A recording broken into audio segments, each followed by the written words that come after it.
Hindi na bago para sa atin ang sumakay sa pampublikong transportasyon kapag tayo may pupuntahan.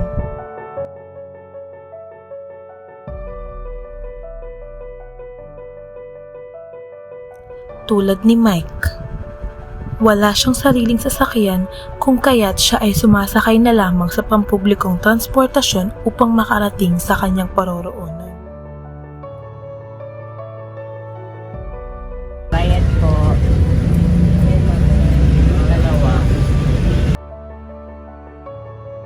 Ngunit, mayroon siyang iniinda tuwing siya ay umaalis. Ito ay ang mabagal na andar ng sasakyan dahil sa matinding traffic na kailangan niyang lagpasan para makapunta sa kanyang destinasyon.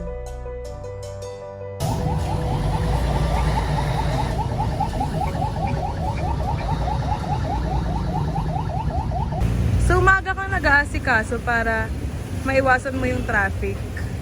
Para makaalis. Maaga. Sobrang traffic dito pagkadating ano. Kailangan maaga ka nag-aayos. Kaso, naman, pagkaganto, traffic yun. Hirap makarating sa paroroonan. May hiling ka ba para mas maiwasan yung... Ang hiling sa gobyerno na paluwagin lahat ng mga trapiko, mga sasakyan, na umiwas na lagi sa traffic. Sobra, pagdating dito sa Baita Ridge, traffic lagi. Hindi ka kasakay ng maaga.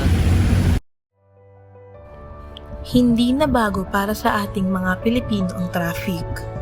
Ngunit tulad ni Mike, na nauubos ang oras ng dahil sa traffic, ang tanong niya ay, may solusyon pa kaya ito?